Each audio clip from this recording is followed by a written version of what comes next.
some smoking guns, especially on George Soros, Donald Trump can use as RICO charges. And Ryan is here to lay this all out. What did you find, Ryan?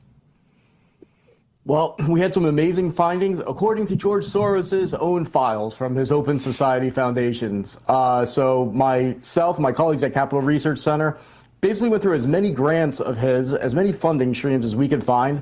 And here's the smoking guns that we believe that President Trump, if he's informed of it, can use to go after Soros's network of hate in various ways.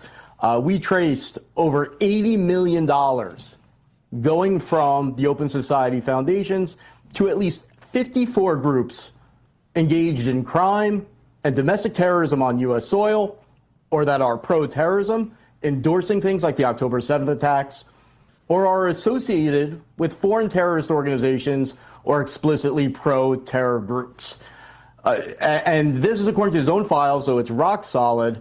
And over all of that amount, over 23 million went to at least 7 groups that are doing things that meet the FBI's definition of domestic terrorism, including rioting and things like that. Can you be specific, more specific than this? Absolutely. I'm happy to. So the Center for Third World Organizing, for example, is an organization that has a hub that fused together several really extreme organizations.